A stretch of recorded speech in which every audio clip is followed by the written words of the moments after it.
Welcome to the channel Vikas Tiwari chemistry Educare. आज के इस वीडियो में हम डिस्कशन करने वाले हैं कोऑर्डिनेशन केमिस्ट्री का कुछ इंपॉर्टेंट क्वेश्चन, जो कि कोऑर्डिनेशन केमिस्ट्री का सेकंड वीडियो है। एक वीडियो क्वेश्चन सीरीज की पहले चैनल पे अपलोडेड है और क्वेश्चन सीरीज की जो टोटल आज ये 19th वीडियो है। तो अगर आपने बाकी के वीडियो नहीं देखे हैं तो डिस्क्रिप्शन बॉक्स में लिंक, वहाँ से जाकर आप सारी वीडियोज़ को देख सकते हैं। चलिए आज का अपना वीडियो स्टार्ट करते हैं बिना किसी देरी के। देखिए, तो आज का हमारा पहला क्वेश्चन है, which of the following dn electronic configuration of octahedral complexes has maximum value of CFSC। मतलब आपसे पूछना चाह रहा है कि जो इलेक्ट्रॉनिक कॉन्फ़िगरेशन दिए गए हैं इन सभी कॉन्फ़िगरेशन में मैक्सिमम वैल्यू ऑफ CFSC किसकी है? D6 high spin, D6 high spin, D5 high spin, D4 लो स्पिन या फिर D6 लो स्पिन। देखिए, अगर हमको CFSC निकालना हो तो CFSC का देखिए ये फार्मूला होता है। CFSC को फाइंड आउट करने का ये हमारा फार्मूला होता है। देखिए, CFSC का होता है -0.4 मल्टीप्लाई बाई P, और P क्या है? Number of electron in T2G में। T2G में जितने इलेक्ट्रॉन हैं उनको आपको -0.4 से मल्टीप्लाई कर देना है, plus 0.6 multiply by Q, 0.6 multiply by Q। और यहाँ पे जो Q है वो क्या है? वो Q है number of electron in EG orbital में जो नंबर ऑफ इलेक्ट्रॉन है। देखिए, स्प्लिटिंग कुछ इस तरीके से होती है, ये होता है T2G और ये होता है EG।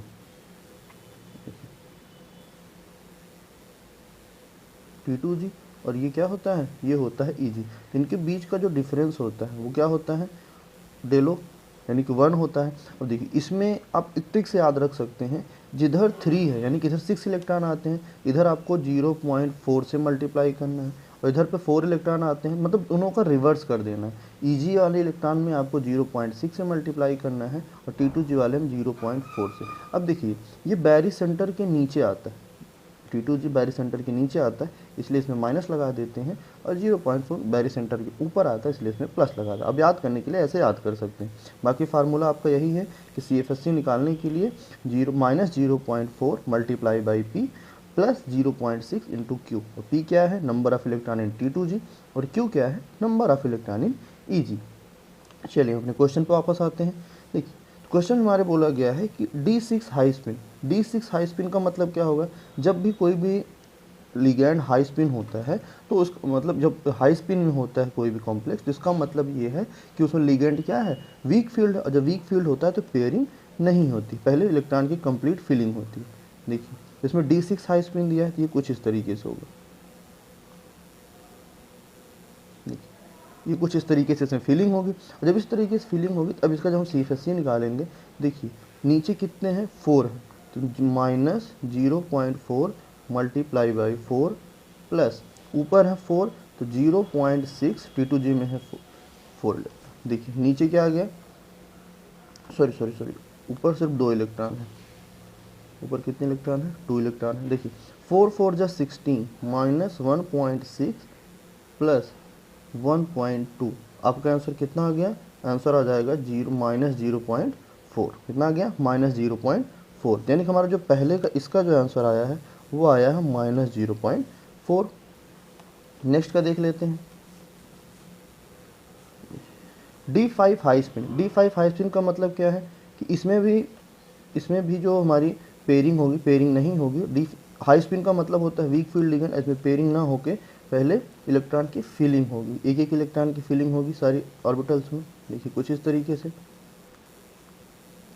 और जब देखिए दोनों मतलब कि T2G में 3 इलेक्ट्रॉन हो और EG में कितने इलेक्ट्रॉन हो? 2 इलेक्ट्रॉन हो, तो इसमें टोटल जो इसका CFSC आता है वो 0 आता है। आप निकाल भी सकते हैं। 4 3 जा 12 -1.2 प्लस 6 2 जा 12 1.2। देखिए प्लस 1/1.2 प्लस -1.2 प्लस 1.2, ये हो जाएगा 0 और आंसर हमारा आ जाएगा 0। यानी D5 हाई स्पिन में जो हमारा CFSC की वैल्यू आती है वो कितनी आती है? वो 0 आती है। चलिए इस नेक्स्ट वाले पे देख लेते हैं, D4 लो स्पिन। D4 लो स्पिन का मतलब होता है strong field ligand. Strong field ligand का मतलब क्या होता है? सबसे पहले पेयरिंग होगी, स्ट्रॉन्ग फील्ड लिगेंड में पेयरिंग होगी। देखिए T2G में पहले एक इलेक्ट्रॉन ऑफ वाउर के अकॉर्डिंग फिल होगा, उसके बाद यहाँ पे पेयरिंग स्टार्ट हो जाएगी। अब देखिए सारे के सारे जो इलेक्ट्रॉन है वो कहाँ है? T2G में ही है, इसका मतलब ये हो जाएगा -0.4 इंटू 4 प्लस EG में है ही नहीं तो प्लस 0। तो कितना आ गया? 4 4 जा 16 -1.6। इसमें जो सी का जो आया है वो कितना आया है, -1.6 आया है।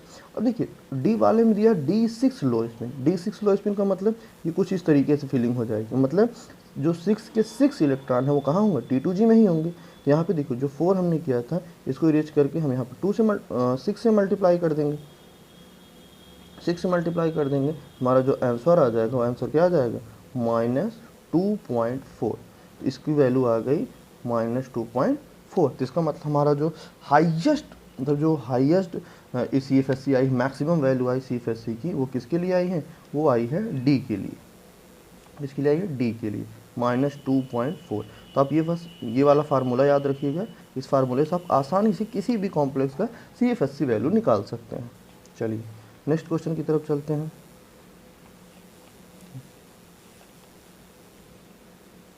An octahedral complex have magnetic moment same in low spin and high spin। इसके कहने का मतलब ये है कि हाई स्पिन और लो स्पिन में दोनों में क्या है, मैग्नेटिक मोमेंट सेम है। Which of the following DN electronic configuration is possible. क्या इसका कहने का मतलब बस ये है कि चाहे जो आपका लिगेंड हो वो स्ट्रॉन्ग फील्ड हो या फिर वीक फील्ड हो, मैग्नेटिक मोमेंट चेंज नहीं हो। और मैग्नेटिक मोमेंट चेंज होने का मतलब क्या है कि नंबर ऑफ जो अनपेयर्ड इलेक्ट्रॉन है वो सेम होना चाहिए इन बोथ कंडीशन। चलिए एक एक करके देखते हैं। D4 के लिए अगर हम देखें तो D4 अगर हाई स्पिन में देखेंगे, हाई स्पिन में देखेंगे तो EG नीचे हो जाएगा T2G। हाई स्पिन में देखेंगे तो कुछ इस तरीके से फीलिंग होगी। भी इसमें नंबर ऑफ अनपेयर्ड इलेक्ट्रॉन कितने हैं, 4 है। लेकिन अगर इसी को हम लो स्पिन में देखेंगे यानी कि स्ट्रॉन्ग फील्ड में देखेंगे तो इसका मतलब ये नीचे पेयरिंग हो जाएगी, नीचे क्या हो जाएगी, T2G में पेयरिंग हो जाएगी। अब जो अनपेयर्ड इलेक्ट्रॉन बचे हैं, यहाँ पे तो 4 थे और यहाँ पे कितने बचे हैं, यहाँ पे सिर्फ 2 बचे हैं। जिसका मतलब ये तो हमारा नहीं हो सकता, क्योंकि जब हम number of unpaired electron different हो जाएंगे तो जो हमारा फार्मूला होता है, जो हमारा मैग्नेटिक मोमेंट निकालने का फार्मूला होता है वो क्या होता है, √n n+2। जिसमें जब हम n की वैल्यू अगर एक बार में 2 रखेंगे, पहले अगर हम 4 रखेंगे तो 4 से कितना आ जाएगा, 4 + 2, इसका मतलब आ जाएगा √24।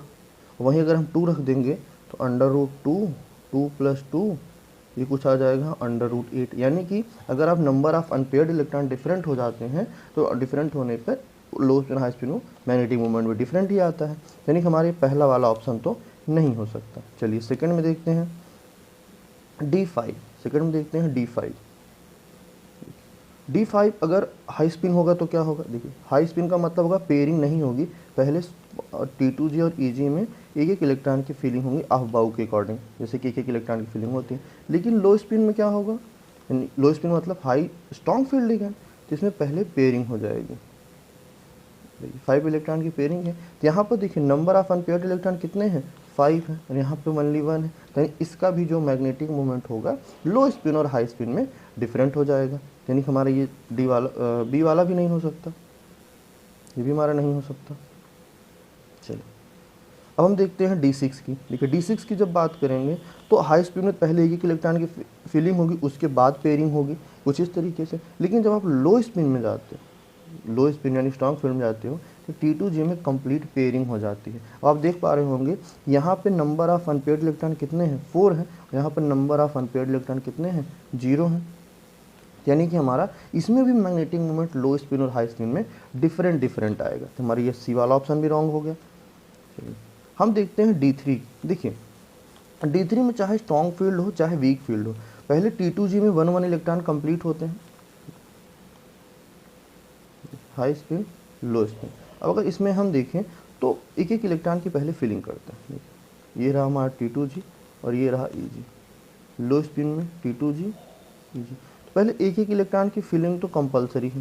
देखिए जबकि D3 में 3 ही इलेक्ट्रॉन है, तो हाई स्पिन में तो 1 इस तरीके से हो गया, और लो स्पिन में भी कुछ इसी तरीके से ही होगा। यानी कि आप देख पा रहे होंगे कि इसमें हाई स्पिन और लो स्पिन दोनों में अनपेयर्ड इलेक्ट्रॉन कितने हैं, 3 हैं। जिसका मतलब magnetic moment in both cases same ही आएगा। तो हमारा जो करेक्ट ऑप्शन हो जाए, क्वेश्चन पूछा ही था कि इसमें से कौन सा ऐसा इलेक्ट्रॉनिक कॉन्फ़िगरेशन है, मतलब जिसमें हाईएस्ट या फिर चाहे आप लो स्पिन करें चाहे हाई स्पिन करें मैग्नेटिक मोमेंट की वैल्यू सेम आती है, तो वो है D3।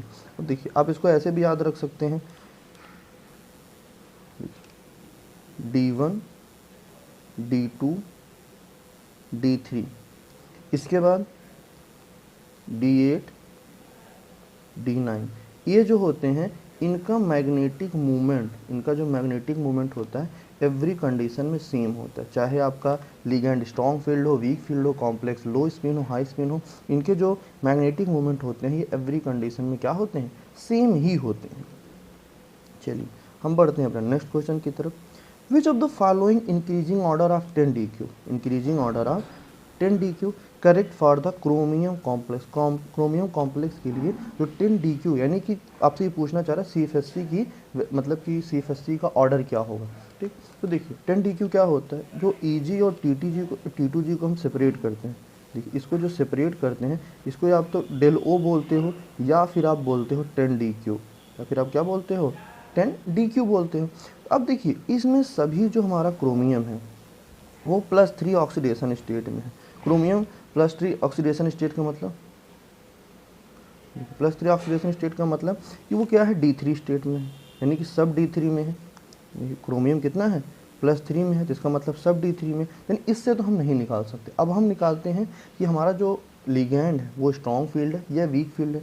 तो देखिए अगर हम लिगेंड की स्ट्रेंथ की बात करें तो इसमें जो EN होगा इसकी स्ट्रेंथ सबसे ज़्यादा होगी, उसके बाद H2O की होती है और उसके बाद आती है फ्लोरीन की। जैसे जैसे लिगेंड की जो स्ट्रेंथ है वो बढ़ती है उसी हिसाब से, जैसे ये क्या होगा, ये लो स्पिन होगा और ये हाई स्पिन होगा, तो लो स्पिन की जो CFSC होती है वो ज़्यादा होती है। तो इसमें जो हमारा करेक्ट ऑर्डर हो जाएगा 10 DQ का वो हो जाएगा, सबसे पहले आएगा थर्ड, उसके पहले आएगा देखिए H2O यानी कि फर्स्ट, और सबसे लास्ट हमारा सेकेंड वाला ऑप्शन चला जाएगा।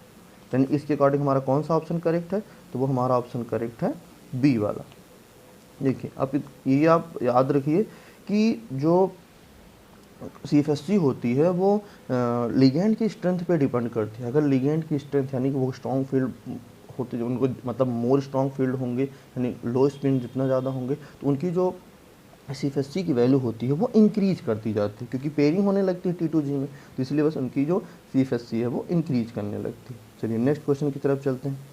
The value off spin only magnetic movement for an octahedral complex is 2.84 bore magneton, which of the following configuration is correct. देखिए आप इस क्वेश्चन को सिर्फ इतनी सी वैल्यू से ही कर सकते हैं। देखिए 2.84 का मतलब क्या हो, देखिए जो हमारा मैग्नेटिक मूवमेंट यानी हमारा जो मैग्नेटिक मूवमेंट का फार्मूला होता है वो क्या होता है, √n+2, यानी इसके कहने का मतलब ये है कि इसकी जो वैल्यू है वो दिया है 2.84। अगर अंदर की वैल्यू √9 होती तो हमारी जो वैल्यू आती वो 3 आती, और 3 से वैल्यू कम आई जिसका मतलब √8 होना चाहिए। और √8 कब होगा, जब n की वैल्यू 2 होगी। n की वैल्यू कितनी होगी, 2 होगी। 2 + 2 यानी 4 2 जा 8। अब देखिए n की वैल्यू जिस भी कॉन्फ़िगरेशन में आपको मिल जाती है वही आपका करेक्ट ऑप्शन होगा। देखिए एक एक करके देखते हैं। D5 हाई स्पिन, अभी ऊपर ही हम देख के आ रहे हैं हाई स्पिन का मतलब सब में एक एक इलेक्ट्रॉन की फिलिंग, और इसमें नंबर ऑफ अनपेयर्ड इलेक्ट्रॉन कितने हो गए 5, तुम्हारा पहला वाला ऑप्शन तो रॉन्ग हो गया। D4 हाई स्पिन का मतलब भी सेम है, इसमें भी क्या होगा 1 इलेक्ट्रॉन की फिलिंग, यानी इसमें नंबर ऑफ अनपेयर्ड इलेक्ट्रॉन कितने हो गए, नंबर ऑफ अनपेयर्ड इलेक्ट्रॉन इसमें हो गए 4। D3 हाई स्पिन का मतलब भी सेम है, इसमें भी नंबर ऑफ अनपेयर्ड इलेक्ट्रॉन कितने हो गए 3। हमारा ये A, B और C ये तीनों ऑप्शन रॉन्ग हो गए। अब देखिए चलते हैं हम ऑप्शन नंबर D की तरफ। देखिए ऑप्शन नंबर D में बोला है कि D4 लो स्पिन, और लो स्पिन का मतलब पेयरिंग होगी। लो स्पिन का मतलब क्या है, लो स्पिन का मतलब है कि पेयरिंग होगी कुछ इस तरीके से। ये रहा T2G और ऊपर हमने बना दिया EG, जो 1 2 3। अब EG में ना जाके हम यही T2G में फीलिंग करा देते हैं, मतलब पेयरिंग करा देते हैं सॉरी। तो यहाँ पे देखिए नंबर ऑफ अनपेयर्ड इलेक्ट्रॉन कितने बचे हैं, 2 बचे हैं, यानी कि यहाँ पे नंबर n की वैल्यू हो गई 2, तो हमारा आ जाएगा √8, और √8 का मतलब जैसे सॉल्व करके भी देख लेते हैं इसको। देखिए n की वैल्यू आ गई 2, तो अगर हमारा मैग्नेटिक मूवमेंट निकालते हैं तो कुछ इस तरीके से निकलता है n+2। अब n की वैल्यू रख देते हैं, √2 2 + 2, ये तो हो जाएगा 4 4 2 जा 8 4 2 जा 8, और जब √8 की वैल्यू आप फाइंड आउट करते हो तो 2.84 बोर मैग्नेटॉन आता है। कितना आता है 2.84 बोर मैग्नेट्रॉन। चलिए बढ़ते हैं अपने नेक्स्ट क्वेश्चन की तरफ। The splitting of D orbital, the splitting of D orbital is weak by chlorine ligand. देखिए जो डी ऑर्बिटल की स्प्लिटिंग होती है वो वीक होती है, कमज़ोर होती है क्लोरीन लिगेंड की वजह से, क्लोरीन लिगेंड की वजह से। ऐसा क्यों है? देखिए जो क्लोरीन लिगैंड होता है एक पाई डोनर लिगैंड होता है। क्या होता है? पाई डोनर लिगैंड होता है, क्योंकि इसमें जो लोन पेयर्स होते हैं जब मेटल से बॉन्ड करते हैं तो उनके डी ऑर्बिटल में स्प्लिटिंग कराते हैं, और इसलिए ये पाई डोनर लिगैंड कहलाते हैं। तो इसमें जो हमारा करेक्ट ऑप्शन हो जाएगा वो क्या हो जाएगा? Cl- ये पाई डोनर लिगैंड होता है। चलिए नेक्स्ट क्वेश्चन की तरफ। Which of the following DN electronic configuration have high value of observed lattice energy? देखिए ऑब्जर्व लैटिस एनर्जी का जो हमारा फार्मूला होता है पहले हम वो देख लेते हैं। ऑब्जर्व लैटिस एनर्जी का जो फार्मूला होता है वो होता है calculated lattice energy plus CFSC। अब एक चीज़ आप देख पा रहे होंगे कि अगर CFSC बढ़ेगी तो ऑब्जर्व लैटिस एनर्जी की भी वैल्यू बढ़ेगी। यानी कि हमको इस क्वेश्चन में क्या फाइंड आउट करना है? जिसकी CFSC सबसे ज़्यादा होगी, D8 का जो वीक फील्ड लिगैंड में D8 का जो CFSC होती है सबसे ज़्यादा होती है, और जब D8 की जो CFSC ज़्यादा होगी तो इसका ऑब्जर्व लैटिस एनर्जी भी ज़्यादा होगी। नेक्स्ट क्वेश्चन देखिए, फार्मूला ऊपर हम आपको बता चुके हैं CFSC का, तो वहाँ से आप इसको जाके डायरेक्टली सॉल्व करके आप चेक कर सकते हैं। चलिए नेक्स्ट क्वेश्चन की तरफ चलते हैं। The spinal with formula Ab2O4 the 4 oxide ion form which type of close packing. देखिए जो फार्मूला Ab2O4 में जो 4 ऑक्साइड्स होते हैं, जो 4 ऑक्साइड किस तरह की क्लोज पैकिंग बनाते हैं? देखिए CCP क्लोज पैकिंग बनाते हैं, क्यूबिक क्लोज पैकिंग, और इसी को हम FCC भी बोलते हैं। इसी को हम क्या बोलते हैं? इसी को हम FCC भी बोलते हैं। हमारा जो करेक्ट ऑप्शन हो जाएगा वो हो जाएगा ऑप्शन नंबर ए। ठीक है नेक्स्ट क्वेश्चन की तरफ चलते हैं। विच of the following spinal is inverse spinal? इसमें से कौन सा स्पाइनल है जो इनवर्स स्पाइनल है?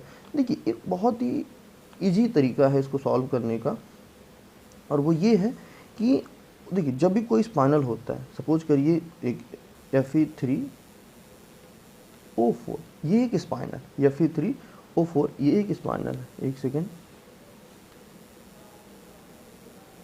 Fe3O4 ये स्पाइनल है। तो देखिए इसमें जो Fe होगा उसको 2 ऑक्सीडेशन स्टेट में प्रेजेंट होगा, 2+ और एक प्रेजेंट होगा Fe3+ में। अगर देखिए अगर जब आप CFSC की वैल्यू निकालते हो, अगर CFSC की वैल्यू आप निकालते हो और 2+ की, सपोज करो Fe2+ की CFSC की वैल्यू Fe3+ से ज़्यादा आ जाए, यानी Fe2+ की जो CFSC है वो Fe3+ से ज़्यादा हो जाए, तो ऐसे जो स्पाइनल बनता है वो इनवर्स स्पाइनल बनता है। और CFSC निकालना तो आपको बखूबी जानते ही हैं।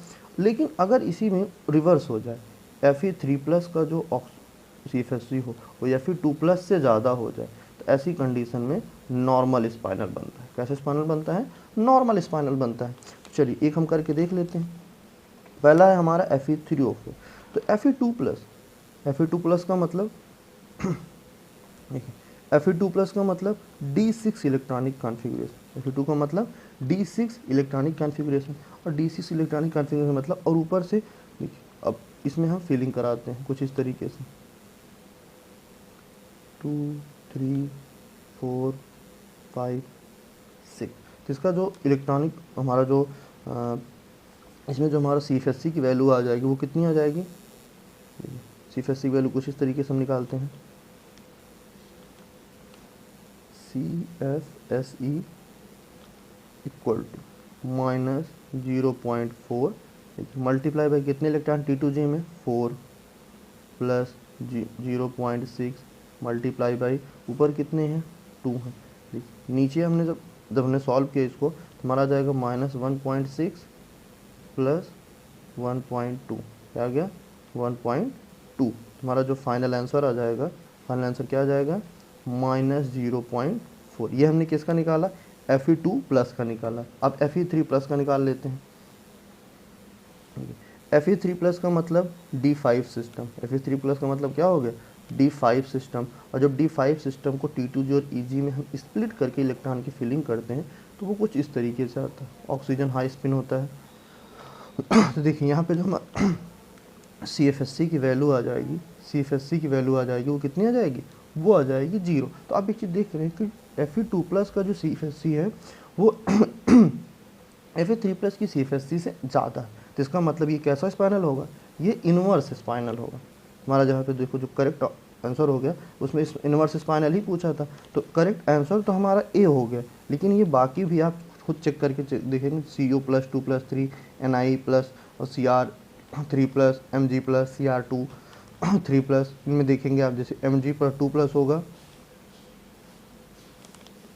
Mg पर +2 होगा और Cr3+3 होगा। ठीक, चलिए नेक्स्ट क्वेश्चन की तरफ चलते हैं। Relation between Delo and DQ, ये तो पहले आप क्वेश्चन देख चुके हो। एक डेलो जो होता है वो 10 DQ के बराबर होता है। तो वीडियो आपको कैसी लगी कमेंट में ज़रूर बताएं। Thank you so much.